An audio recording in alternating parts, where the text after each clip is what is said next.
Born in Kolkata, raised in Mumbai, Harsha grew up in a family of educators, yet struggled in school, barely passing science and maths. Everything changed when one teacher believed in her. From single digits to topping the class, she experienced a first taste of transformation and discovered the power of a great teacher. In class 8, she stood in front of her peers to teach a geometry lesson. For the first time, she heard her own confident voice. It was a moment that shaped her from shy and unnoticed to a young woman who could inspire a room. She became a science and maths teacher, later joining the corporate world, building smart classrooms years before Zoom calls were common. But long commutes and bad training advice in the gym left her with severe back, neck, and shoulder pain. Dizziness became a daily companion. Marriage brought her to Kolkata, and with it, space to slow down. A 1 month yoga course changed everything. The pain was gone. She knew she had found a calling. From there, her journey expanded into pranic healing and sound therapy, helping women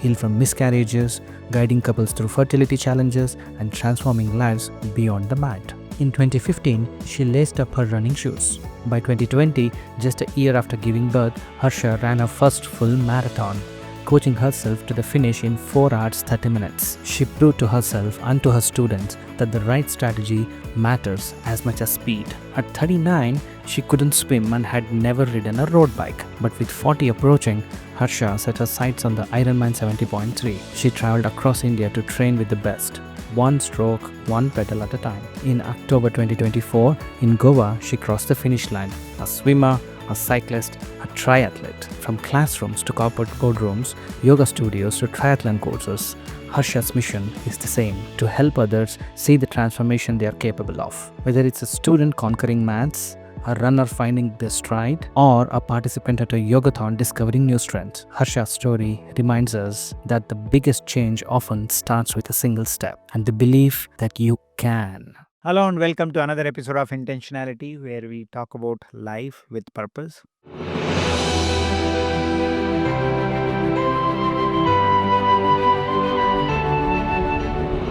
There is a saying, you will see the characteristics of a human being in their childhood.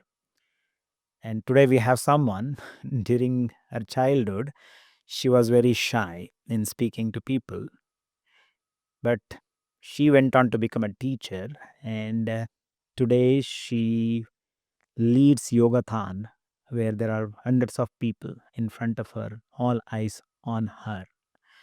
That's a transformation.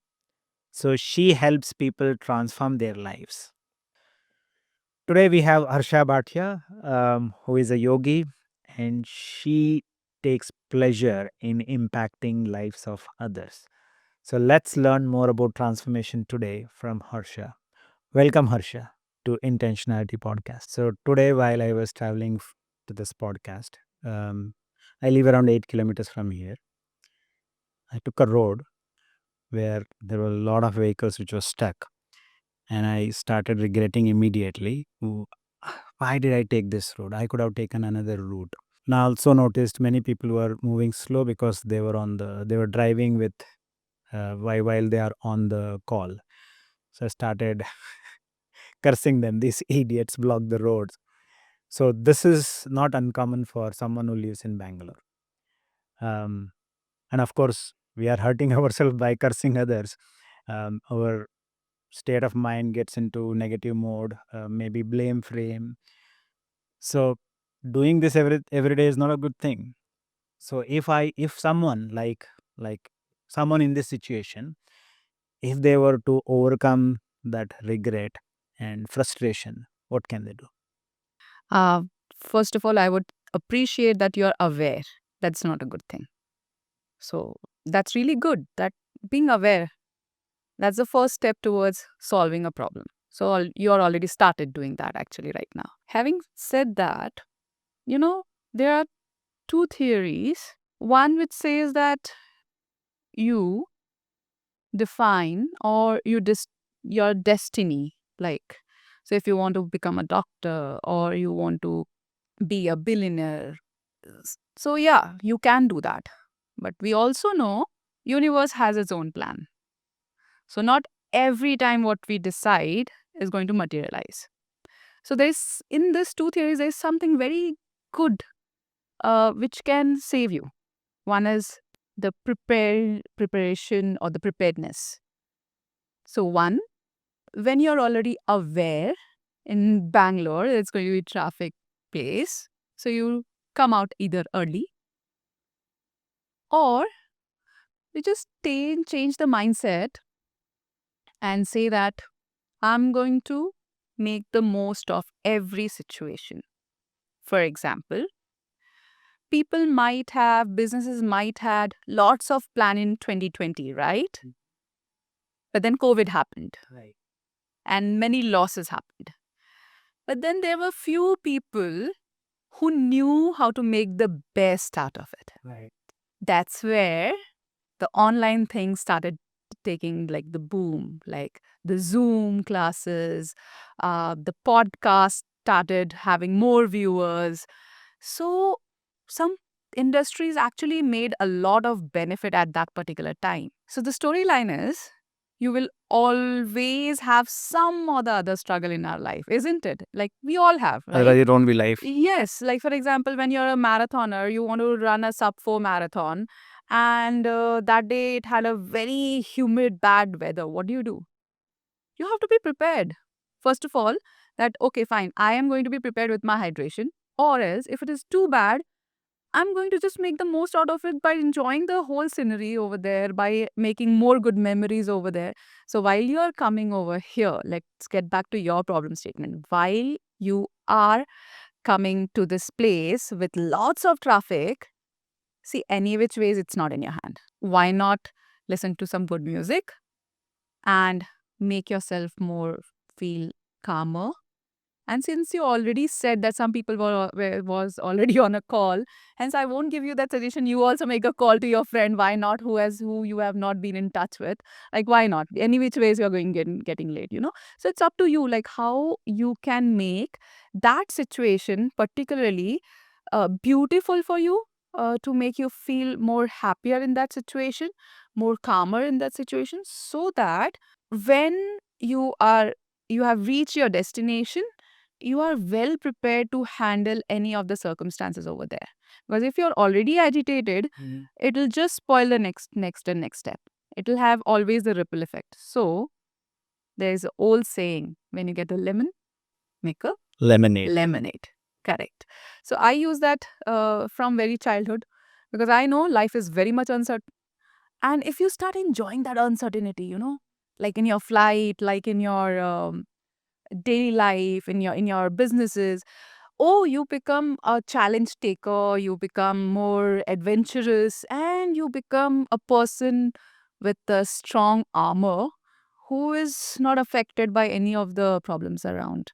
So yeah, be that person, and maybe the traffic can teach you that actually. So find opportunity in the situations where Yeah. you're struggling. Yes, or be more prepared with if Yeah. you already know the situation. And in Bangalore, so generally what I do is if I look at the Google map and if it says 1 hour, I start 90 minutes early. That's what you can do. But still, Yes. things can go wrong. Yes. Uh, As yoga says, it's not the external, it's the internal.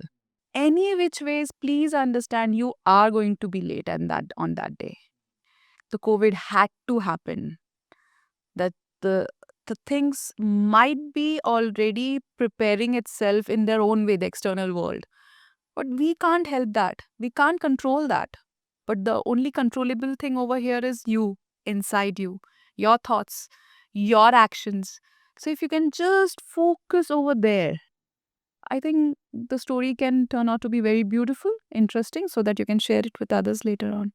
I'm conflicted. Mm-hmm. You said the universe has created something for you, Yeah. but you also say it's internal. Yeah. So universe has decided something for me that is external. So, for example, if you are in a 10th standard exam, the universe is, say, like the board. It has designed the test for you. You have to give any which ways the 10th standard exam. Now, there are hundreds of students or thousands of students giving that 10th standard board exams, right? Right. Everyone has studied the same topic, the same lecture, maybe in that school. But the way they handle that situation, some people, it has happened with me, by the way. Some people will panic and they will forget even what is written, what is there, they have studied already. Whereas some people, they will be like, it's just an exam, na? Let me just write it down. So in that calmness, they will be having a better recall. So when I say universe has designed something, they are giving you something, it is the opportunity in goods and bads around you. So if the situation is good, definitely you take the benefit. But if the situation is bad, doesn't mean that you be cranky, you give up.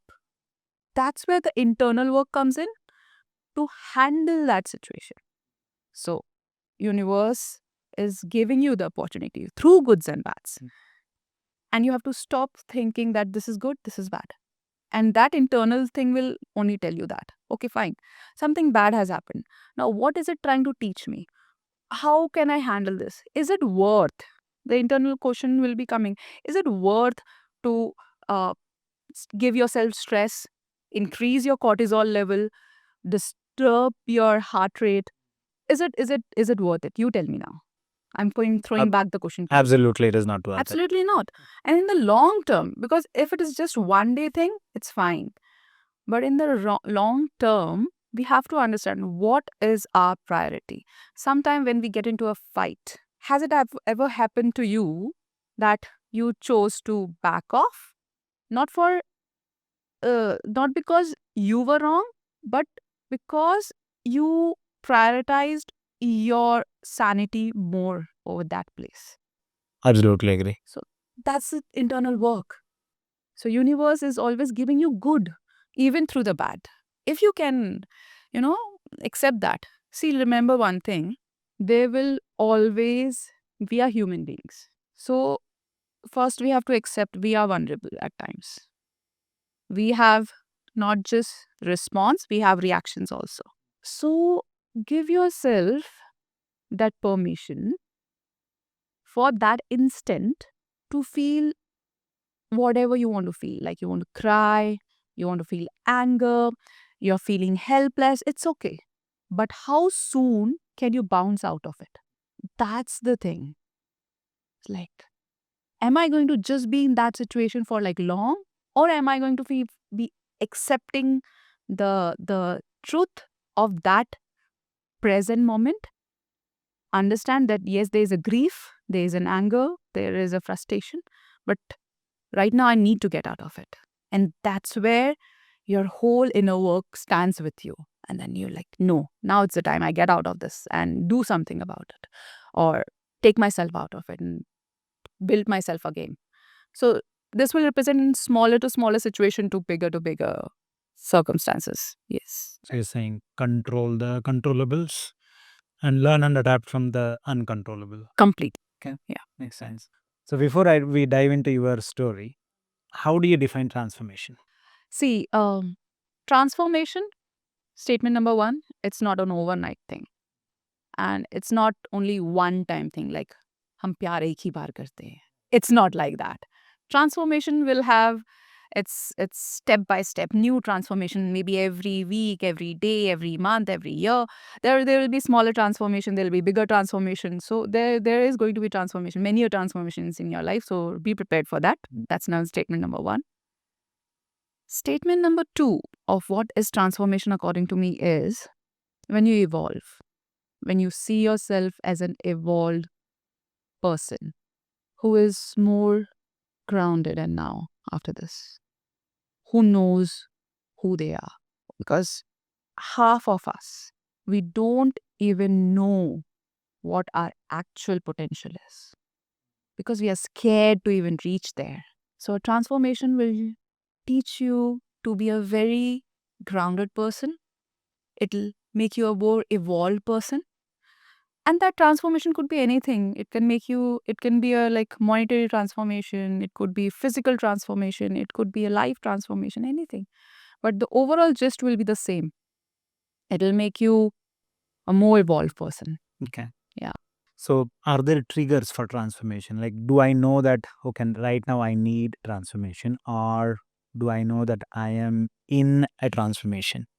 That comes gradually, I believe, with a lot of inner reflection.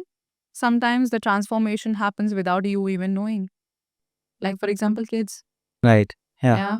They go through so many transformations, starting from birth till their puberty, when you're not there, when they're not even aware.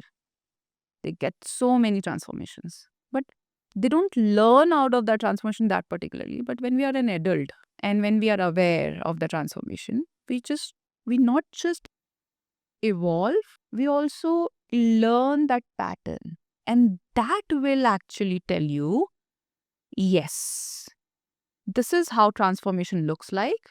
So next time when there's a big problem in my life, then I would know, oh wow, this is a transformation time. So then you are like, oh wow, this is giving you a pain. I'm just laughing, but trust me, it happens that way. If you are very into it, like, okay, fine, this is like really uh, harassing this situation. It is. There is something hidden out over here. So this is a transformation period for me. So the reason why I asked that question is, so if you look back at your life, so you are a shy girl, uh, who are not outspoken, and if I look at the latest videos, you're on the stage with hundreds of people looking at you. So many eyes are on you, and then you are leading yogathon, right? And also from corporate world where you are doing no exercise to someone who does triathlons. So there are multiple transformation, and the bigger transformation is from being shy girl to leading yogathons. So tell us about Harsha, the little girl. Oh wow, the little girl. I was, whenever I go back in my childhood, it's a very vulnerable period for me actually, because so we were three siblings. I was the elder one.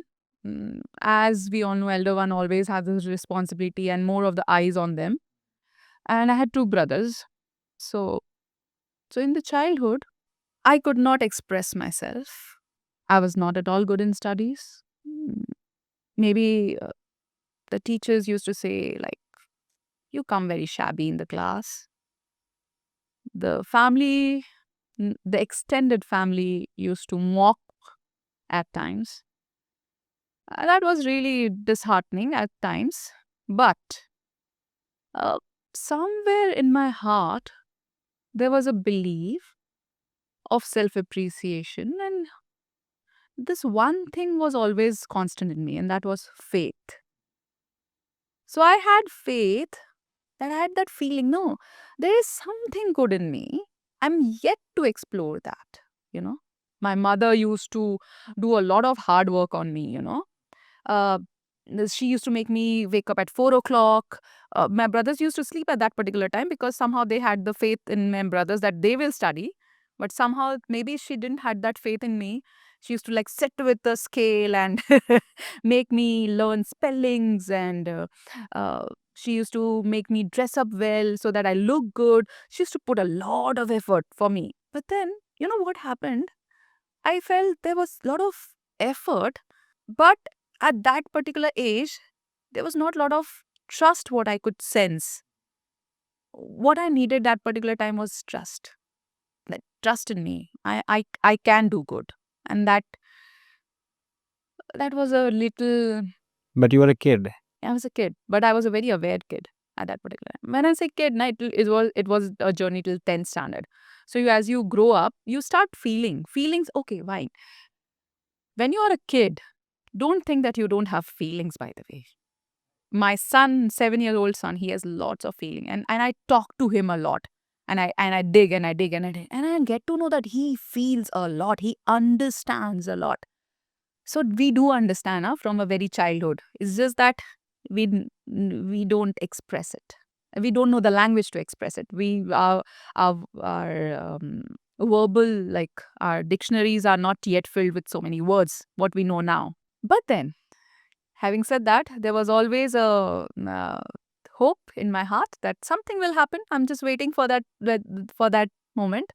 In that place, I used to say that I love dancing, I love maths, I love science, but I used to score in single digits out of 100. I remember having scored 7 out of 100 in maths in 7th standard. So, yeah. But then, yes, a transformation happened, started from 8th standard. What happened there? Couple of things happened over there. One, I met a very good teacher outside my school. Somehow he didn't had a pre-notion of who Harsha is. So he just instructed the way he instructed everyone else. And I started showing progress. My love for maths was always there, though I was never scoring a good marks in that. But then suddenly some things started happening. I started scoring. Not just that, I started coming first in maths and science in the class. So it happened so, a teacher, an algebra teacher, and a science teacher, both, they were the same teachers at that particular time. She just took my answer sheet. She said like, Harsha Pandey. And then she saw the sheet. It's like, and she checked the marks. It's like, is this yours? She was shocked. Like, she didn't had faith in me that Harsha can do that. I was like, yeah, did it.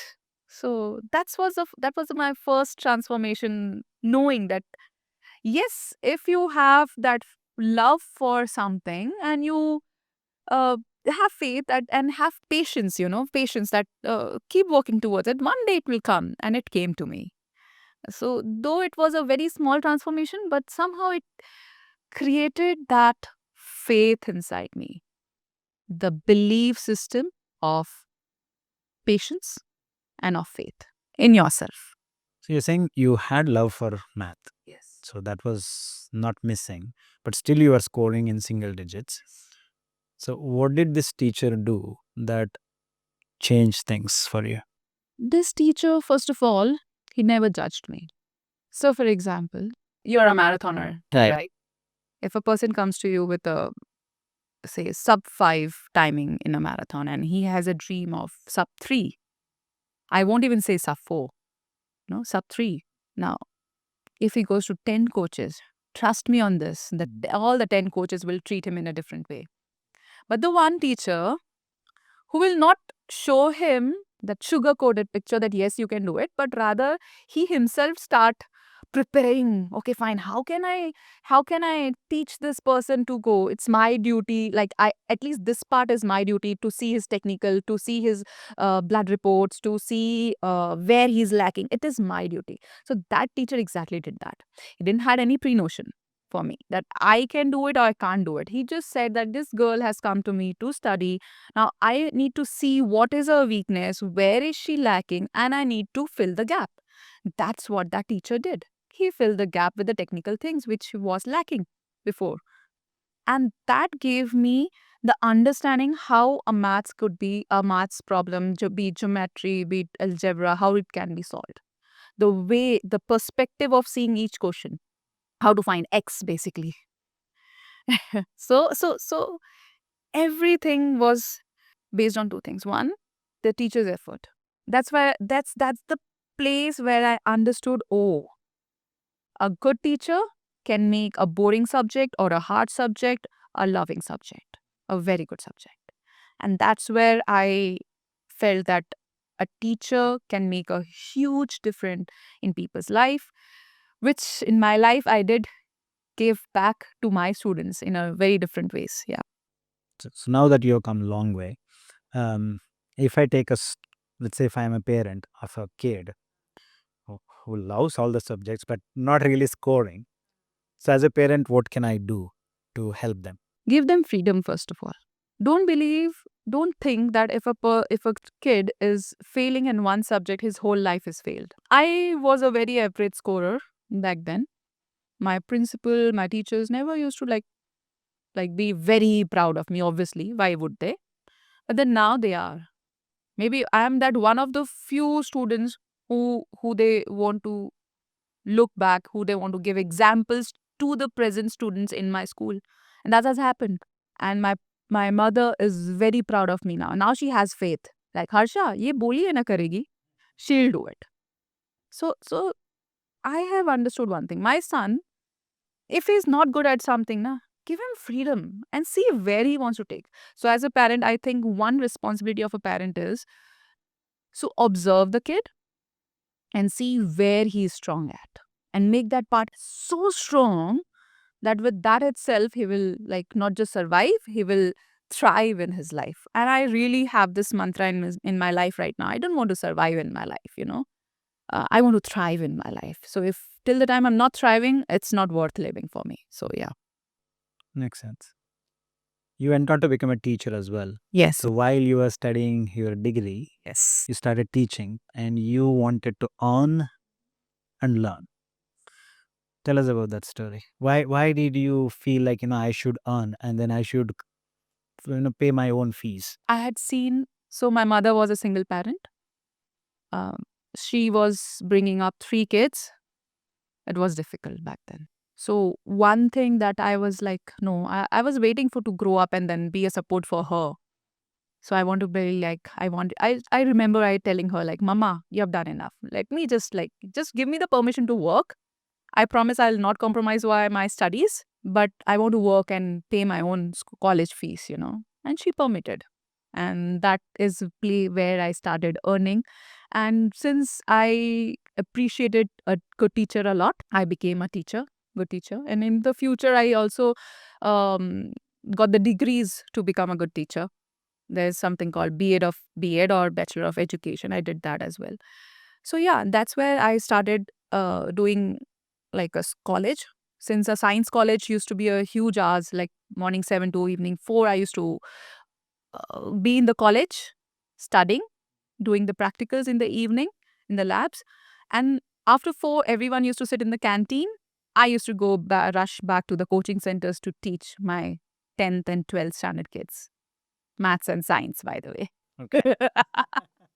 Isn't that a transformation? Yes, that's a transformation. And I have that faith, and my students also say so, that they still remember me, that the things which I teach them, it became more simplified.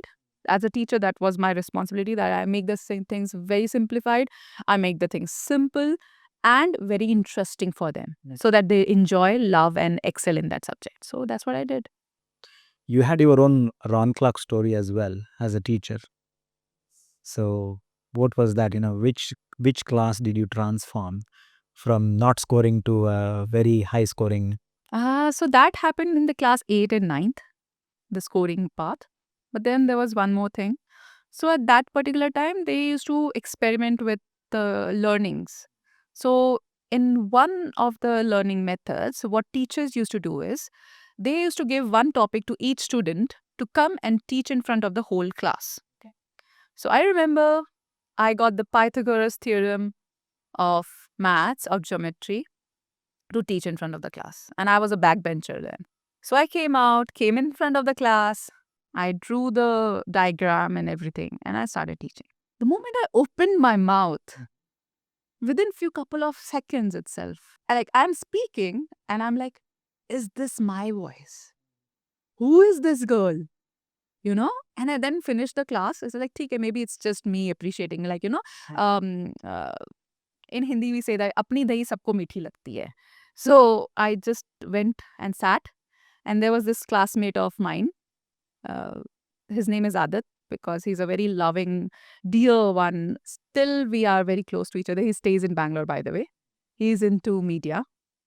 So he said like, Harsha, हमें तो पता ही नहीं था आपके पास इतनी बुलंद आवाज भी है. I was like, wow, even I discovered that. It's like, no, I think I can do something. You know, I scored and then I can speak. What if I can just collaborate both of this together? And I had also discovered like how my Nansal Bhaiya, I used to call him, how my Nansal Bhaiya used to make this subject so interesting. I think these 3 things I clubbed and I was like, okay, decided, I'm going to be a teacher. Yeah. So by the way, I'm still a teacher, but in a different subject right now. In maybe in a fitness, in yoga, in wellness. Yeah. But then I'm still a teacher. So if you ask me what is your strength, I would say teaching. Teaching is my strongest strength. Because you learned the hard way. And I would say a very sweet way.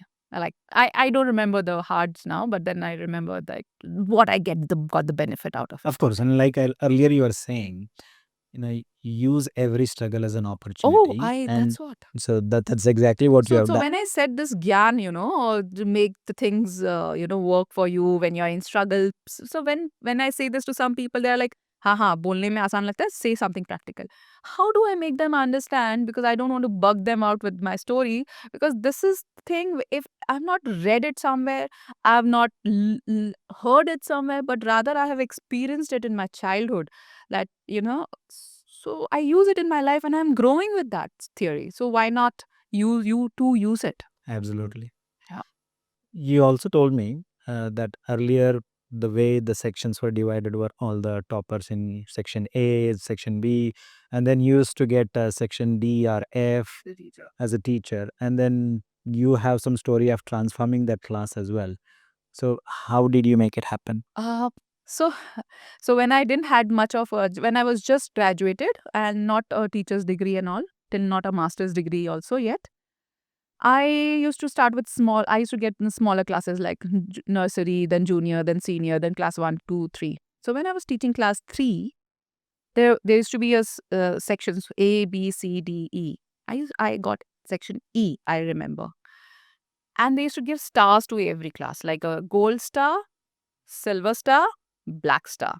Now, this particular class, who had come from class 2 to class 3, was a black star.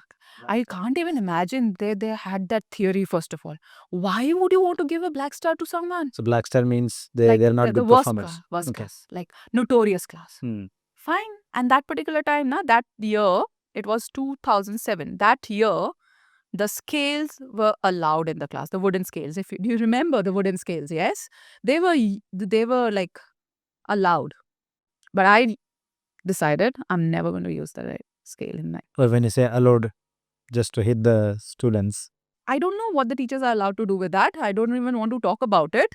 That will be very much like, no, we shouldn't talk about it. But then, yes, if the scale is there in teacher's hand, seeing itself, the kids will be petrified. And if you're saying that, listen, I'm holding a scale, that's why you keep quiet. It's like, I, I don't want to express that. Animals, like, why? Right. So I was like, okay, fine. I got this class. I saw that like they were like very notorious, not good in studies.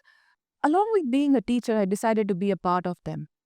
I said like in my internally, I expressed that with different but ways to them. That as you grow, I grow. So day by day, I started showing faith in them. I remember my mother used to teach in the same school. Okay. So, um, so and she used to roam around with the scale. Sorry, mummy. She used to roam around with the scale. But what I used to do is, I used to give them the responsibility. I said, like, listen, this is your class. Um, I'm just a teacher. I'm here to educate you. Though as you remember, you said that, oh, you were a kid. Can you feel? No, dude, they do feel if you treat them as an adult. Even Sadhguru, in one of his speech, did say that treat kids like an adult. Why do you want to do like, oh, baby, oh, chona? Like, do sometime. I do it with my son because like I adore him. But then other times I give him that freedom to you choose. You choose and you tell me. That's what I did with them. It's like, listen, this is your class. I'm not going to be here. I'm going to pick 1 or 2 students from you only. They will just notice what you're doing and they will report it back to me. And then it is your class. If you do good, maybe we can go out and play in the garden in one of the class. We will just bunk that class. Oh, wow. Kids are like, huh? Can we do that? Like, yeah, why? Why do you have to study all the classes? Because in smaller class sections, you don't have to have 3 different teachers actually, or 4 different teachers. How in other schools you have, in 7th standard, maths, science, and Hindi, geography, Marathi, Kannada, you have different teachers. In smaller classes, you don't have that many different teachers. So I was the class teacher. Majorly, I was teaching them. So like, we will bunk the class. We will go to the garden. We will play. What you have to give in return? You have to behave. Like, you have to behave when I'm not there because this is our class now. Will it look good when the principal comes in and she sees like, oh my God, it is our class and so messed up, so dirty, and they're shouting. Would you like it? They were like, no. So as I'm coming back to that. My mom used to roam around with the scale, and I used to be like chilled over here. And I used to like laugh at my mama. Mummy, देखो scale भी नहीं है, शांत है आपके class से ज़्यादा. And then there used to be instances when the principal used to come thinking that I'm already sitting there, whereas the teacher was not even there and the class was very quiet. That trust, that I would say I made clever approach towards the kids, giving them what they want and asking them what I want. And then at the end, everything improved.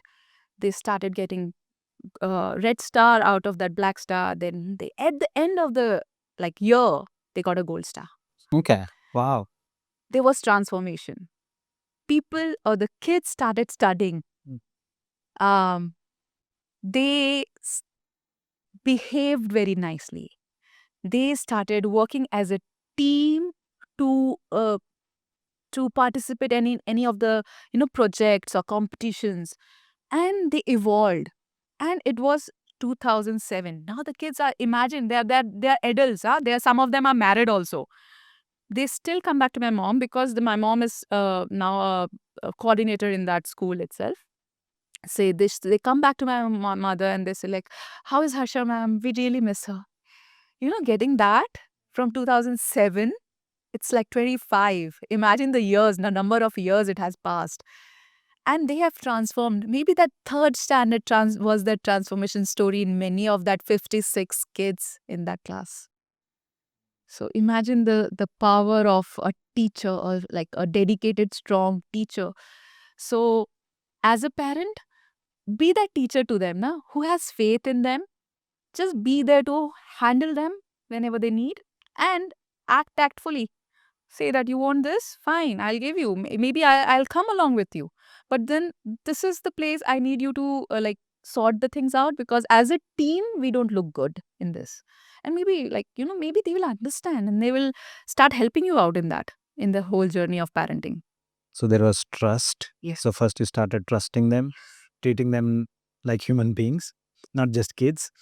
And then there was collaboration. So you join hands with them. Yes. And there was gamification. Would you say it was like gamification? So You have to be a little tactful at times. Now, how Shrishi says, Shrishi Ravi Shankar, he says that he is like, हम इंसान है ना. श्री कृष्ण से ने भी हमें ये तो नहीं सिखाया ना कि भाई सीधे पाथ में चलना है, यही सही है, यही गलत है. इसे लाइक काम करना है ना.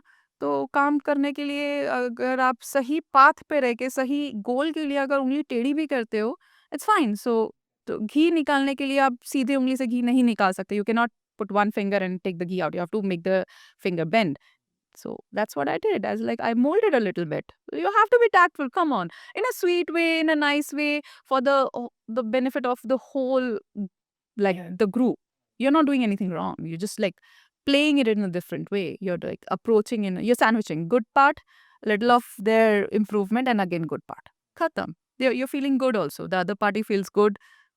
We are a community then. makes sense. Yeah. So you became a great teacher. I won't say great teacher.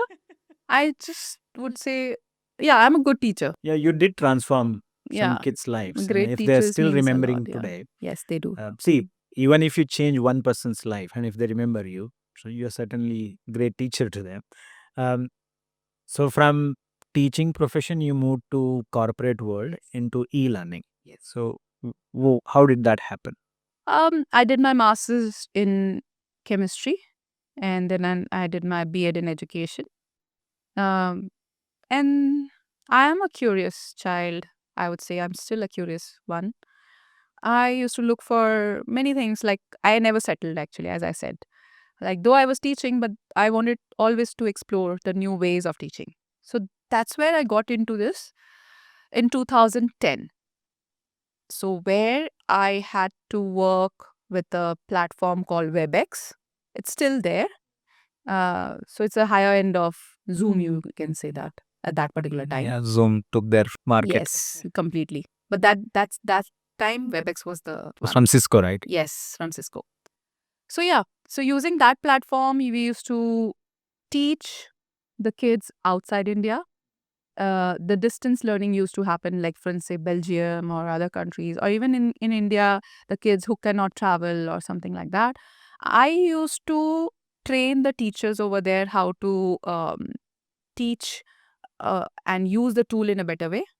But make sure that I had no idea of that tool itself. Within like couple of months, I just learned, and then I became the trainer of that. So that's where I started learning how to make a PowerPoint presentation, how to work with color patterns. So then I understood, okay, fine, this color will look good on the screen, this will not. Which palette will look good together. How the voice modulation has to happen. Because when you're teaching online, right, the face is there, but then your voice plays a lot of importance in that, anyways. So there were a lot of other things, and it made me more interesting because I was working with a lot of sharing of the screen, using tools, games, educational games, which can be played through the online mediums. So all those things started happening. In that, I was already a teacher. I started teaching through WebEx online, but I also learned how to do a content development. So that's when I got into detailed content development. Like, for example, nowadays you have educational videos, right?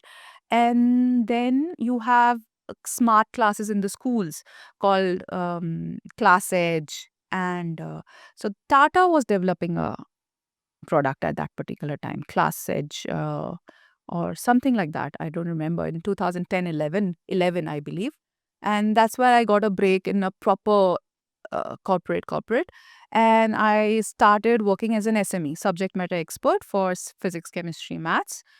And I started developing the games in terms of like writing their storyboards, how it's going to play, what animation has to be there. So I used to write as a subject matter expert, and then it used to go in the production and all. So I was in the production team. So I got not just to teaching now, I got to learn how to use the whole, softwares and the computer, whatever. That particular time, it wasn't that easy. Didn't had apps and all. You had to do from the scratch. So yeah, I got one more expertise in my bucket list. So you're building content for Yes, online yes, delivery. yes. Hence, when the lockdown happened, I didn't lose business, by the way. I had a big studio which had to shut down because of the lockdown. But then I converted the second day. The second day itself, my classes was running. Like people had to figure it out. I didn't have to. So there it helped me here. So that experience helped. So yeah, so you never know now which part helps you where in your life. So Corporate world also brought its own problems. it did. So you had back issues and Yes. so Again, I would say it brought me a transformation in my life. tell us about that. So back then, I used to stay in Panvel, extreme part of Navi Mumbai. And I used to travel to Andheri, east. That's quite some. So it used to Travel. take me 2.5 hours to travel. How? And you can't go by road because it'll take you forever. So I used to pick up the fastest traveling mode, and that's the local train. So 2.5 hours drive, 2.5 hours travel, go work on the computer for like 8 hours, and then again 2.5 hours travel, come back home, sit in the sofa, and I'm so dead. And I was just asked my mom, like, Mummy, give me the change of clothes, give me the food. I'll eat, I'll change, and I'll sleep over there. So next morning, just get up and go. So two things happened over here. One, back then also, I was very much into my own fitness, by the way, but I wanted to do something. I didn't want it to be just like, ki theek hai, mote ho rahe, बैठ के in the corporate industry. No. I used to get up at 6 a.m., leave for my office, joined a gym just next to the office in Andheri East, hit the gym over there at mornings, 8:30, 8 o'clock. 8 to 9, I used to do my gymming. 9 to 9:30, take shower and get ready. 9:30, I used to punch in. So I used to make sure that though I travel, though I don't have time, but I have to take out time. But unfortunately, one, my trainer pushed me too hard for a shoulder press and gave a wrong spotting, and that's where I injured or had a severe neck pain. It wasn't like a crack or something like that, but it gave me a pain, like which sustained for a longer period of time. Now, the corporate world and the long travel, sitting on the computer, traveling with not a very ease traveling, it gave me a lot of back issues because in train you're sitting, and then you're like dozing off and you're going in different postures and all. Started hurting. I started hurting my back, and because of the gym, I started hurting my neck. So yeah, it was troublesome. So I said two things, right? So one was this setback, like I started having this aches and pains in my body. Second was one day I was just lying down at my home, 9 o'clock or 10 o'clock. I was like, am I going to die like this?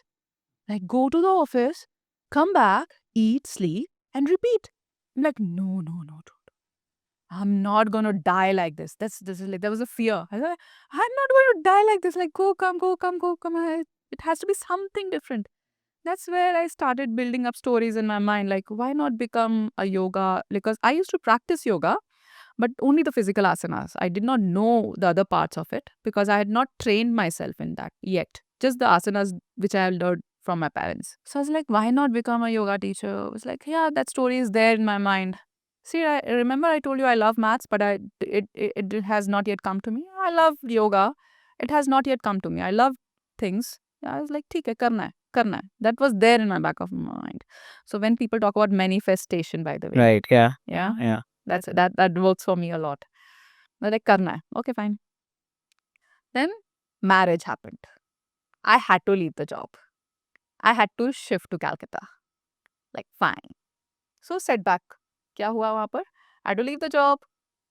No money over there. Like my own money was not happening over there because not a very good job, by the way, in Calcutta. Calcutta doesn't have a good corporate opportunities. You don't have good jobs. You don't have pay scales nicely over there. It's not there. So I was struggling over there. And again, that back pain, neck pain was already there. I'm like, wow, I had to leave. I was at the peak of my career because that was like my dream job. I was getting good salary. I was like enjoying my work, payment part as well. But then there was good and bads. I was like, ab kya kare? Lemon. Make a lemonade. Yeah. I was like, why not do a course, yoga certification, like 1 month teacher's training certification? I was like, okay, let's do it. I just did it, like, ठीक है, करते हैं. And I went. And in that process of 1 month, my back pain was gone. My neck pain before that was so severe. I used to feel dizzy. I was newly married. So I was like, am I pregnant? Because I'm feeling dizzy. Sorry, but yeah. Because like, no, it's the neck, maybe. Anyways, in that 1 month, back pain vanished. Neck pain vanished. I was like, dude, what is this? I never knew there's something called therapeutic yoga, which I was learning as a teacher to teach to my students. But then I was like, wow. First-hand experience, I cured myself. It means it has some power. Why not cure others? Physical problems like physical pains and aches. That's how I believed in the physical part of yoga. That was my first breakthrough in yoga, by the way. And that's where I started teaching yoga. What is it about yoga that it heals pretty quickly? The physical part? See, in yoga, there are different layers of it. Okay, when you say yoga as a whole, it's not just the physical part; it's the whole thing, like your emotion, your well-being, your spirituality, your everything, your breath, uh, as a whole. But when you talk about, I'm talking about just about the asana part over here and the therapeutic. So when you talk about I'm going to just talk about the physical part of yoga, like the asanas. So when you do asanas, what it does is it realigns your body. Okay. So you pick up any activity in your life, be it gymming, be it running, be it even a fine movement like walking. So you can move or you can do those activities when the muscles are contracting. Okay. So muscles need to contract to make you move in that particular way. Now, imagine you're all the time focusing on contracting the muscles. Where are you giving that relaxation to elongate the muscles? Because what happens when you just focus on um, just contracting the muscles, the fascia on top of the muscles, it also becomes tighter. So it's like a cloth.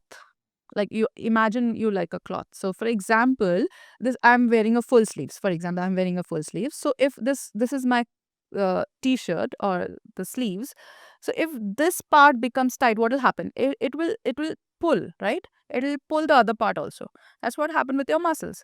So the moment your biceps are too tight, it will start pulling your the other forearm.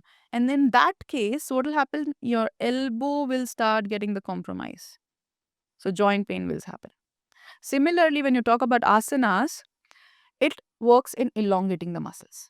And it also work to relax you and get the center back. It works in two ways. One, activating your organs. Two, elongating the muscles. Actually, three ways. Third, relaxing you. So when these three things happens together, the realignment starts happening in the body. And you start reaching the proper range of motion. And you start releasing all the stiffness in your fascia slowly, not completely, because yoga is not cannot asana cannot cure the fascia tightness totally. You have to go for myofascial release as well. So that place, it at least realigns you. So the joints are realigned, the muscles are relaxed, and you are relaxed overall. So that helps you a lot to ease the pain.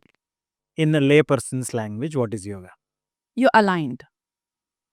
Aligned in terms of Aligned in terms of, let's break it this way, three parts. You're aligned at your physical presence. By the way, there's called something called panchakosha, your existence. By the way, do you want to know about it? yeah, yes. So in panchakosha, it tells you that you are an existence of 5 layers, like how we layer ourselves. So the first and the grossest layer is your annamaya kosha, which is the food sheath, like the food layer, which is your physical body. Only when you eat the carbs, protein, fat, and the micronutrients, you form this body of muscles and tendons and ligaments and bones, right? So that is made by the food. So the food will help you keep your annamaya kosha intact, and your asana will help you to asana exercises, everything, even running will help you to keep the annamaya healthy. Yeah. Second layer is more subtler, called pranamaya kosha. Now, pranamaya kosha is the energy sheath. Now, when I talk about energy, prana means breath. It's not just breath, by the way. But yeah, you can regulate that energy with your breath. But pranamaya kosha is the energy sheath.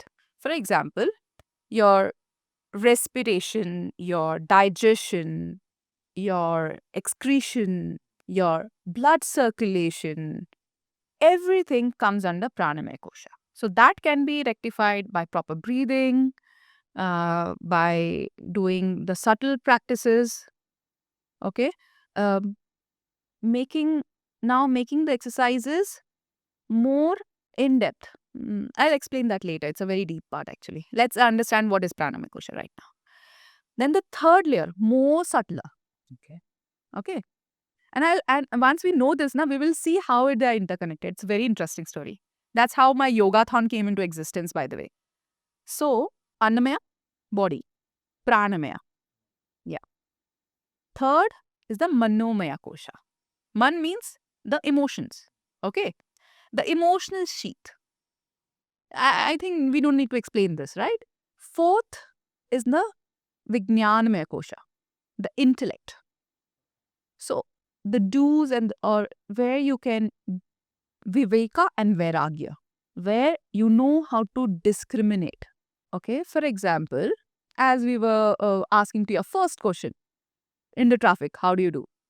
So either you react or you respond. You react by getting frustrated, getting your BP high, getting your nervous system in stress mode, or you respond by understanding, okay, fine, nothing can be done. Let me just find out a way to enjoy myself in this situation. So that comes with the Vignanmaya Kosha. Where to invest, what to invest, by the way, how much money to invest, how much in a relationship to invest, all this thing, Vignanmaya Kosha. The Viveka and Vairagya, do's and don'ts, like understanding discrimination. Fifth, that's the most subtlest part, called Anandmaya Kosha. Now, Anandmaya Kosha is called as the bliss state. We are not happy, you are not sad, you're just blissful. And when we do meditation, when we do a deeper practices, when we run a marathon, you have that 1 second of blissful stage where you're not happy, where you're not sad, where you're not in pain, or even though if you're in pain, but there's no emotion, there's just like bliss. You just exist in that moment. You just become one with that run. Has it ever happened to you? Yeah. When I'm really enjoying the run, it certainly happens. But then that enjoyingness also has to go, by the way, Uh, because you're not you're like in the meditative uh, state. you are not even aware that you're enjoying it, but you're there. Yeah, that has also happened many Like- times, like like you're- meditative state. Yeah, you're just there, and it's like a peak of meditation. Like when you reach the peak of meditation, that's happened. But that's a blissful state. Now come back, reverse. I will not talk about the blissful stage because we might not understand that at this present. Because this 4 part is very much humanly relatable. So let's focus on that. You came to your traffic wala phase. Your Vignanmaya didn't work, didn't give you a right answer to discriminate what to do and what not to do. You went with the decision that yes, I'm going to be hell frustrated, and you took a wrong decision at first place. Wrong or right, chalo, let's not get into this wrong and right. You just took a decision of Vignanmaya that you, instead of responding, I'm going to react over here, and you got utter frustrated, the top of frustrated, and you're worried at the same time because you're not able to reach the place at the right time. You have given some appointment to someone. Like for me, she's going to wait. What is my first impression going to be? And you are frustrated on the people around you. What will it affect to your Manomaya Kosha? Tell me. Emotions. I'm angry. Yes. Sad. Yes. Anxious. Uh-huh. Yeah, things like The moment your anxious level goes high, your energy level of your respiration, of your circulation, of your digestion, what will happen, you tell me? Like when you are very frustrated, when you're top of the anxiety. We are assuming the extreme situation right now to understand, imagine, visualize. You're like top of an anxiety phase. the blood pressure might go up. Digestion may not happen. It might get impacted. Okay. Has it ever happened that you have an important meeting, or you just before the marathon or just before an exam, you feel like that good in the Right, stomach? absolutely. Yes? Yeah. That's what the Manomaya Kosha impacting your Pranamaya Kosha, Okay. the energy system. And what happens on a daily basis or on a long stretch when this good wala feeling, when indigestion or something like that, when this blood, we won't say blood pressure raising up, but at least the heart rate going up, when the respiration going for a toss, what will happen? Or how it will impact your Annamaya Kosha, your body? How it will happen? You might sweat Mhm. at times. In the long run, I'm saying, like for it has been continuing for say month or ages now, because that's been your practice, right? So if you're stressed, obviously your physical health is going to deteriorate. Right? Like you won't be able to digest properly. Digestion will go for a toss. Because I have met many people, by the way, who are unable to lose weight or unable to put on muscles, unable to perform. But when you go to just a trainer or a teacher who just watches you at the physical level, they will just say like, fine, you're not performing. You're not putting enough hours, weekly hours in your run. That's why you're not seeing the progress. Whereas I will go like, okay, fine, sit with me. Tell me what's happening with your life. How has your life been so far? I'll try to understand and try to understand the thread. Where is it coming from? And see if, not every time it has to be like that, but if there is anything missing in that thread, where we can fix it. Because if your digestion is not good, if your nutrition is not good, your sport has gone for a toss, your work, your efficiency has in the offices has gone for a toss. So you have to make sure every 5 things, or let's not say the 5 things, but the 4 things are in alignment. And that's what yoga does to you, by the way. Nobody had ever explained yoga like this to me. So this may be my moment of transformation. So it's a holistic approach. So yeah, so if you said explain in a layman language, so I just explain. Otherwise, the definition of yoga is चित्त वृत्ति निरोध. चित्त की वृत्ति को निरोध करता है, मतलब मन के अशांतपन को वो शांत करता है. दूसरा है योग इज यूनियन विद द परमात्मा और with your higher soul, with your higher consciousness. So there's other definition, bookish definition. But to reach to understand this definition, because it had happened in my life also, that I've read it, I've given exam writing it down, but I have not understood it. Only with my life experience, that's where I've understood, okay, what is this union is all about. Because once you are in union with your higher self, your life transforms over there. It looks very, it sounds very abstract, but the punch coach that you explained, it looks very practical and real. See, that's where the teacher comes inside me. I see the student and I bring the things simplified for them so that they understand. Yeah, if at all you had given that definition, I would have thought, what is it? It's a union with Higher self. Right, higher or self, what is that- that higher self? yeah, what is that higher Then self? this Is it- would have been a spiritual podcast. So yeah, but then yes, my thing is my approach, Satish, always have been a holistic and wholesome. I cannot survive without my spirituality aspect, without my science aspect.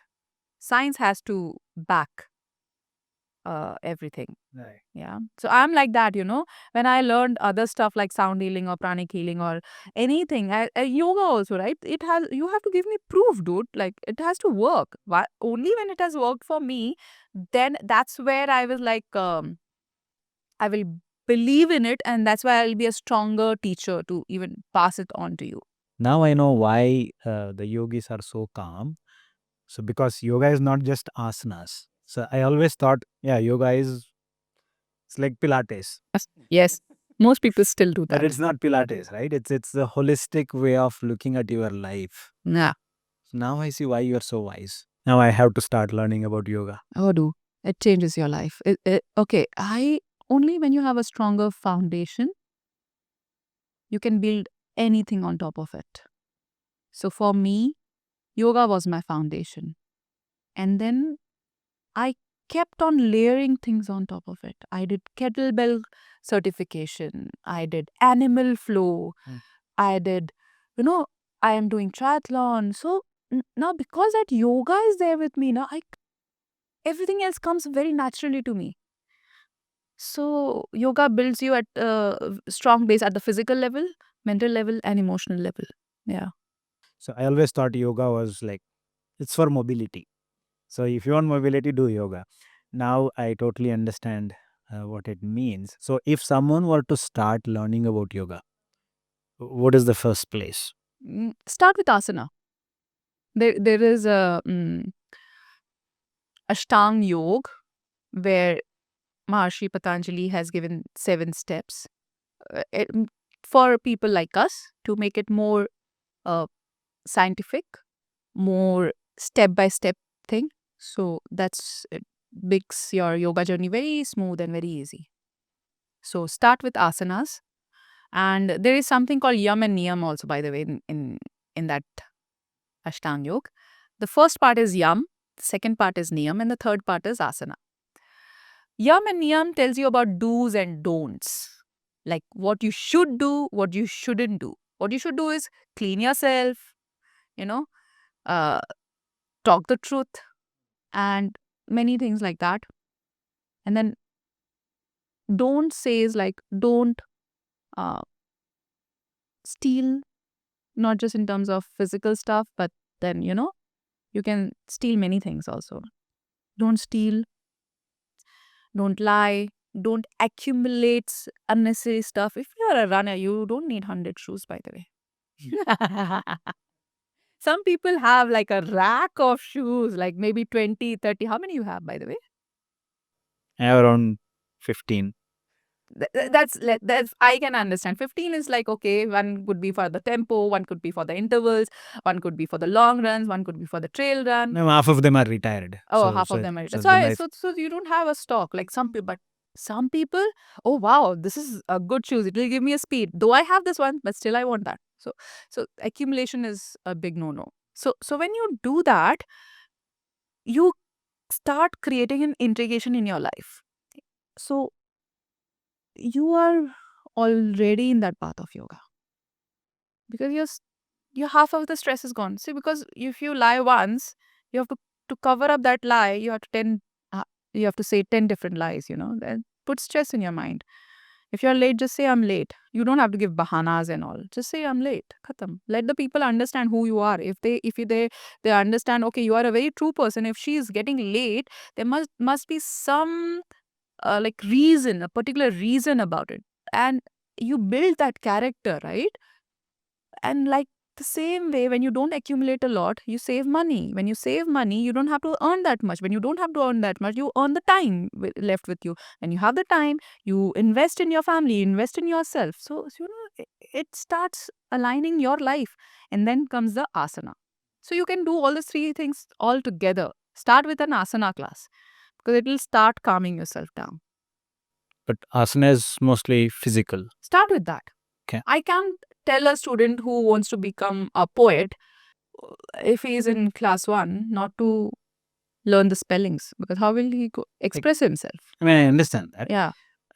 But if it is just physical, and I'm not understanding those. So the way you explained it, right? Although it did not take hours to explain it, I could instantly connect and then see that, oh, there is so much more there. So once I understand that, yeah, maybe I can start with asana, but I need that understanding. You need that understanding, come to Yogathon. In Yogathon, what we do is, so in India, in abroad, everywhere else, people are doing this 108 Surya Namaskar challenge. But my Yogathon, what I do is, it's completely unique. It's not happening anywhere this way, the way we conduct it. So we make you experience this Panchakosha throughout this 108 yoga Surya Namaskar journey. I don't want to disclose that over here because only when you experience it, that's where you will learn it. Because in that yogathon, it happens every year in June in Calcutta, and soon we want to spread it across the whole India as well, where we take you first through the Annamaya Kosha, through the asanas, then Pranamaya Kosha, through the breath work, then Manomaya Kosha, through the mantra chanting in that Surya Namaskar itself, then Vijnanamaya Kosha with the chakra activation in that Surya Namaskar itself, and the bliss happens at the end. In that, it's an experience. As I told you, bliss I won't be explaining over here because it's an experience. You need to experience it. And at the end, we do a sound healing with Tibetan singing bowl. And you have that experience. I tell you, I have met people who register only for 50. So over here, it's little different. Even if you have registered for 50, you're allowed to do like till the end. You're allowed to do. You won't. So people really don't have faith, or they can't do, even at home, they are not able to push themselves to do that. They end up doing 150 Surya Namaskar straight from 50. Can you imagine? Because it puts so much of toll on your shoulders and all.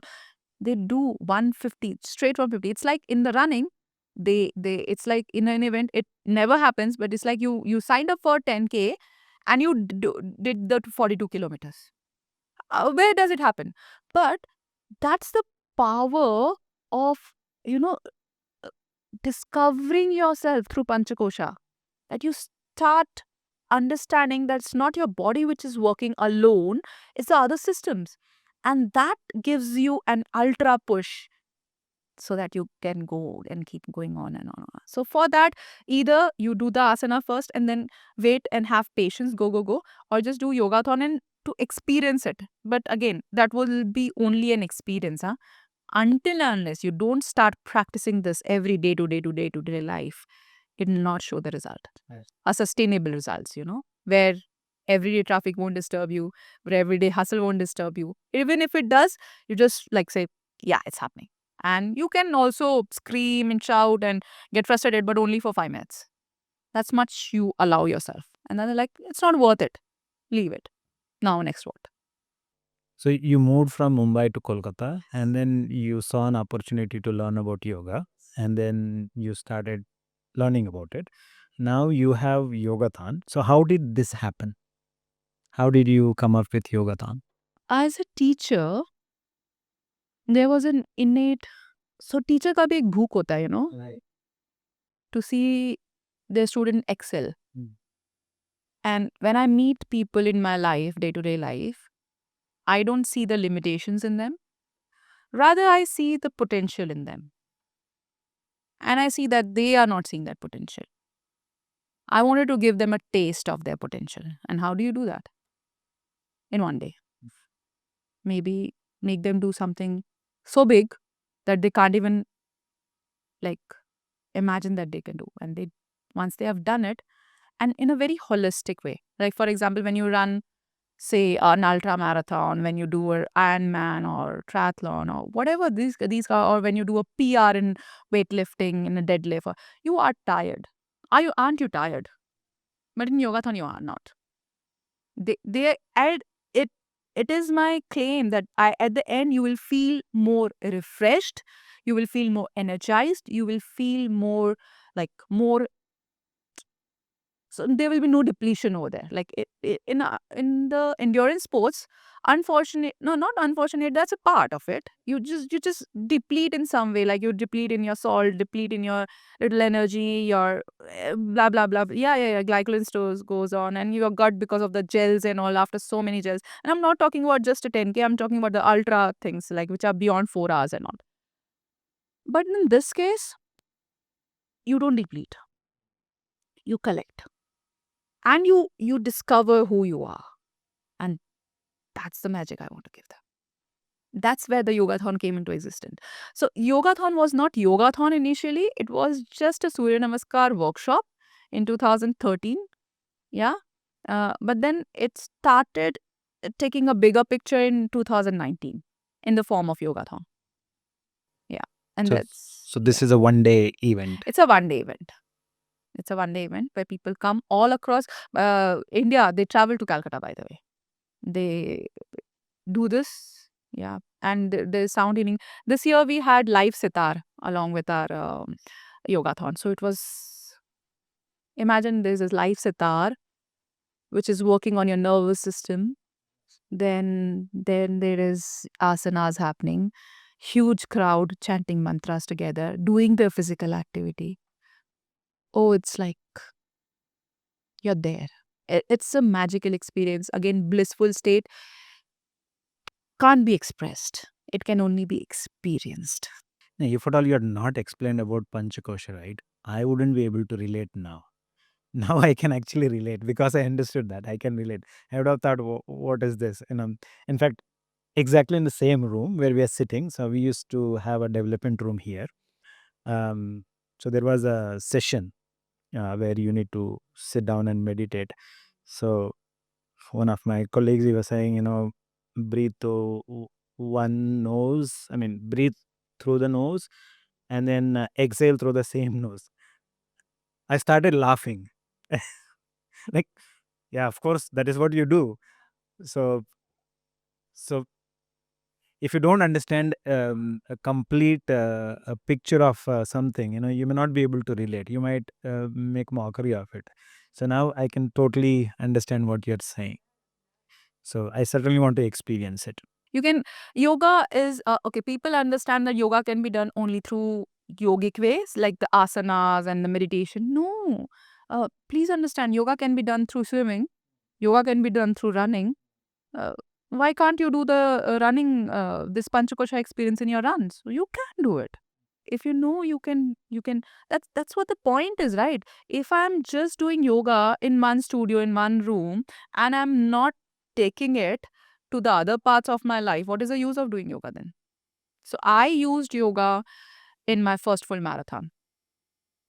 And I kept chanting in my first full marathon that I'm not this body, I'm not this mind, I'm not this emotion. Oh, this is something that I've heard somewhere. I think Sadhguru chant something along this. Sadhguru is also there. Then Nirvaka Shatkam is also in that also they say this. So it's there. It's there. Shiva says that you're nothing. There's nothingness. So in the marathon, I was like, so I also practice one thing, ego culturing. I never want to have that ego set in inside me. The bad part of ego. Good part of ego is there, should be there. I know I'm a good teacher. That's a good ego, right? But then I am the best teacher. I am the great teacher. That's a bad ego. So I don't want to be in that place. So I also do practice ego culturing properly. How? So in the marathons, I used to say this because there was at times when you run 42, you want to just talk about your 42 to other family, bug off with your friends. I first did my first full. You know how it feels and whatnot. I did it. So I wanted to remove that I out of it. So I just said throughout my long runs, throughout my marathon, I am not doing it. My body is incapable. My emotions are incapable. My mind is incapable. It is you who, sorry, but this might sound little abstract to you, or maybe totally abstract to you. But then I said, like, you are doing it through me. And when I said in this form, so when I said I'm not my body, so then I'm not my pain also, right? So whatever the pain was coming, it's like, I'm not my pain. Okay, keep going. And I'm not my emotions. So emotions are saying it's tough. Like, okay, I'm observing you, I'm listening to you, but I'm not you. Listen. I'm not going to listen to you. You can't do it. I'm still going to do it. Pedder road, I'm going to do it. So I became the boss. When I say I became the boss, I didn't allow my body to become the boss. My body will give up. Any long endurance activity, body gives up the first thing. But you have to tell yourself, I'm not the body. So the body will say that, अरे इधर pen हो रहा है, उधर pen हो रहा है, यहाँ पर भी दर्द हो रहा है, too tired. I'm not listening to you. I'm the boss. Listen to me. Let's go. My emotion will say, it's tough, Harsha. I think you can't do it. It's like, okay, listen. I'm listening to you, but you listen to me. I'm saying we can do it. Like it's like your team. I'm like running a team, right? So when you say Panchkosha, it's a team, right? And who is there on the top of the team? Me, my consciousness, and I'm telling my team, dude, you can do it. I know you can do it. Don't. I'm not listening to you. Just learn emotions. Okay, listen. I'm listening to you, but listen to me right now. You are freaking like strong woman. Go do it. And then they know who is the boss, and they start listening to me. My breath is going up and down in my swim. I did 5 kilometer swim in an ocean. I was panicking just 400 meters. I had to complete the rest of the 4.5 kilometer in an ocean, And 1 year back, I could not even swim 25 meters in a pool. How is that possible in just 1 year? I'm like, listen, all right, whatever is happening, but you listen to me. We will do it. Let's go. Let's gather the team together, the body, the mind, the emotions, the gut. Listen to me. You want to pee? No, don't want to pee right now. It'll waste time. I'll pee later on at the end. So there are so many things. So when you say I'm not my body, I'm not my mind, it does work in your favor So because you're chanting it throughout the yes, marathon. in my subconscious mind. I'm Okay. chatting it throughout, and I'm like ego culturing that. Okay, fine. I'm doing. Everyone is doing. I'm doing. It's not a big deal. So when you make a big deal, oh, I'm going to climb the Mount Everest. Uh, I'm the one. I'm the billionaire, or I'm. ठीक है यार, it's okay. You're doing it because I want to do it. Maybe if I become the most richest person in the whole world, yeah, I did it. That's it. That's what my reaction should be. And it doesn't come naturally. It will never come naturally. You will always have that ego clash as a human being. You will always have that pride moment where it is at the verge of getting an ego. So stop there. So having yoga as a base has certainly helped you. So when did the running enter your life? So I gave birth to my son in 2017 end. So almost like 18. 2018 I gave birth. So I was like, yeah. Again a setback as a woman. You gained 20 kilos from 51 kilo to I turned into 80 kilos. Then I lost all the core strength. I couldn't do any more a headstand because you can't do. You start getting that weaker core after the delivery. I had a normal delivery. So That part was there. So definitely for every woman it becomes a little setback. That's where some women also goes into postpartum depression. People were not even aware of it. There is something called diastasis recti in a woman's body, where the abs, what you see, rectus abdominis, it is connected, like your six pack, what you call, it's connected, right? But as the belly starts growing bigger, there is a separation, it tears the muscle. So you have to really give a good amount of time and the therapy to bring it all together. Otherwise, you will see all the postpartum, all the women who had baby, most of the women who had baby, in terms of losing weight, they lose their weight, but they have a saggy belly. So there's a lot of setbacks. But since I had all the technical knowledge of postpartum corrections and everything, I took it very slow, and I said like, अब मजा नहीं आ रहा है. I'm just surviving. I'm not thriving in my life. How can I thrive in my life right now? Just delivered, right? Why can't I run my first full marathon this year? So I started preparing for it.